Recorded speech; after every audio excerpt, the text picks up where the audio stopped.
எல்லாருக்கும் வணக்கங்க. தெலுங்கானாவில் ஒரு இன்சிடென்ட் நடந்திருக்கு. அது என்னங்கிறத பார்க்கலாம் வாங்க, வீடியோக்குள்ளே போகலாம்.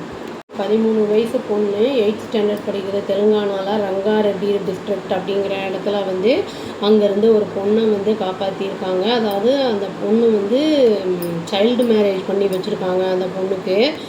இது அந்த பொண்ணு அவங்க ஸ்கூல் பிரின்ஸ்பாலை நம்பியிருக்கு, அதை அலர்ட் பண்ணியிருக்கு, சொல்லியிருக்கு. உடனே அவங்க போலீஸை அலர்ட் பண்ணி அந்த பொண்ணுக்கு ப்ரொடெக்ஷன் கொடுத்துருக்காங்க. இந்த இன்சிடெண்ட் எங்கே நடந்திருக்குன்னா, நண்டிகமா மண்டல் அப்படிங்கிற இடத்துல நடந்திருக்கு. அதாவது ஸ்ரவந்தி, அதாவது கண்டிவடா வில்லேஜ் அப்படிங்கிற இடத்துல செவல்லா மண்டல் அப்படிங்கிற இடத்துல மேரேஜ் பண்ணியிருக்காங்க. அதாவது அந்த பொண்ணுக்கு 40 வயசு ஆளை கல்யாணம் பண்ணி கொடுத்துருக்காங்க. அந்த ஆள் பேர் ஸ்ரீனிவாஸ் கவுட் அப்படின்னு சொல்லிட்டு. அந்த வெட்டிங் எங்கே நடந்திருக்குன்னா, லோக்கல் டெம்பிளில் மே மாதமே நடந்துருச்சு. இது மே 28 நடந்திருக்கு. அம்மா ஃபோர்ஸ் பண்ணியிருக்காங்க, நீ போய் உங்கள் இன்லாஸோட போய் வாழு, மாமனார் மாமியாரோட ஹஸ்பண்டோட போய் வாழு அப்படின்னு சொல்லியிருக்காங்க. இது எல்லா டீட்டெயில்ஸையும் அதுக்குள்ளே டிஸ்க்ளோஸ் பண்ணிடுச்சு. அந்த பிரின்ஸ்பால் கிட்ட போய் அந்த மாதிரி சொன்ன உடனே கம்ப்ளைண்ட் பண்ணியிருக்காரு பிரின்ஸ்பால் போய் இந்த மாதிரின்னு சைல்டு மேரேஜ் நடந்திருக்கு அப்படின்னு சொல்லிட்டு இன்டகிரேட்டட் சைல்டு டெவலப்மெண்ட் சர்வீசஸ்க்கு. இப்போ போலீஸ் என்ன பண்ணியிருக்காங்கன்னா, சைல்டு ப்ரொடெக்ஷன் அத்தாரிட்டிஸ் உள்ளே வந்திருக்காங்க. இதுக்குள்ளே என்ன ஏதுன்னு விசாரிச்சிருக்காங்க. அந்த பொண்ணு ஷக்கி சென்டர் அப்படிங்கிற இடத்துக்கு மூவ் பண்ணியிருக்காங்க. ஏன்னா அதே இடத்துல அதுக்கு ஒரு ட்ராமா மாதிரி இருக்குங்கிறதுனால சப்போர்ட்டுக்கும் கவுன்சிலிங்காகவும் அந்த இடத்துக்கு அந்த பொண்ணை மூவ் பண்ணியிருக்காங்க. அதான் போலீஸ் இன்ஸ்பெக்டர் என்ன சொல்லியிருக்காரு, பிரசாத் அப்படிங்கிறவர் என்ன சொல்லியிருக்காருன்னா, இந்த இன்வெஸ்டிகேஷனில் பார்ட்டாக இருக்கார். அவர் என்ன சொல்லியிருக்காருன்னா, அந்த பொண்ணு அவங்க அண்ணா கூடயும் அம்மா கூடயும் இருந்துகிட்டு அவங்க அம்மா என்ன சொல்லியிருக்காங்கன்னா, ஹவுஸ் ஓனர்கிட்ட எங்கே ரெண்ட்டுக்கு இருக்காங்களோ வாடகைக்கு இருக்கிற இடத்துல சொல்லியிருக்காங்க, நான் என் பொண்ணுக்கு கல்யாணம் பண்ணி வச்சிட போகிறேன் அப்படிங்கிற மாதிரி சொல்லியிருக்காங்க. அதுக்கு இடையில தான் மீடியேட்டர் அலியன்ஸ் கொண்டு வந்திருக்காங்க. அதுதான் இந்த 40 வயசு ஆள் ஸ்ரீனிவாஸ் கவுட் அப்படிங்கிறது.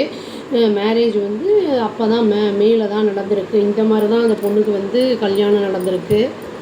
இதை பேஸ் பண்ணி போலீஸ் என்ன பண்ணியிருக்காங்கன்னா, யாரெல்லாம் இதில் சம்மந்தப்பட்டிருக்காங்களோ, அதாவது அந்த பொண்ணு ஸ்ரவந்தி, அப்புறம் அந்த அவங்க அம்மா, அப்புறம் அந்த க்ரூமு ஸ்ரீனிவாஸ் கவுட், அப்புறம் ப்ரீஸ்ட், அதாவது பூசாரி கல்யாணம் பண்ணி வச்சார்ல அவர், அந்த மேரேஜ் செர்மனி பண்ணி வச்சவர், அப்புறம் இண்டிவிஜுவல்ஸ் யார் இருந்தாங்களோ எல்லாரையும் கஸ்டடியில் எடுத்திருக்காங்க. அந்த 5 பேரையும் prevention of child marriage act பிரகாரம் சார்ஜ் பண்ணியிருக்காங்க.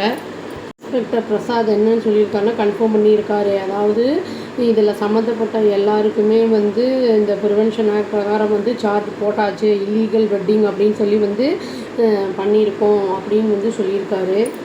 இந்த செக்ஷுவல் ரிலேஷன்ஷிப் மைனரோட வைக்கிறது அப்படிங்கிறது பனிஷபிள். அது இந்த போக்சோ ஆக்ட் பிரகாரம், அதாவது protection of children from sexual offences அதில் பிரகாரம் அப்படின்னு சொல்லியிருக்காங்க. அந்த லீகல் ஏஜ் நம்ம இந்தியாவில் பாய்ஸுக்கு 21 வயசு, கேர்ள்ஸ் விமனுக்கு 18 வயசு. இதுக்கு இது எந்த காரணத்தினால இந்த 40 வயசு ஆளை இந்த அம்மா, அந்த பொண்ணோட அம்மா கல்யாணம் பண்ணி வைக்கணும்னு பிளான் போட்டாங்க அப்படிங்கிறது தெரியல. அதை இன்வெஸ்டிகேஷன் நடந்துக்கிட்டு இருக்கு, கஸ்டடியில் போட்டிருக்காங்க. நம்ம அது 18 இயர்ஸுங்கிறத கூட இன்னி கொஞ்சம் நல்லா மெச்சூரிட்டி பண்ணாங்க அப்படின்னா அவங்க லைஃப் செல்ஃபாக டெசிஷன் எடுக்கிறது எல்லாமே தெரியும் அவங்களுக்கு. அவ்வளோதாங்க. Thank you. Please do like, share and subscribe our channel and click the all option and tap the bell icon. Thank you.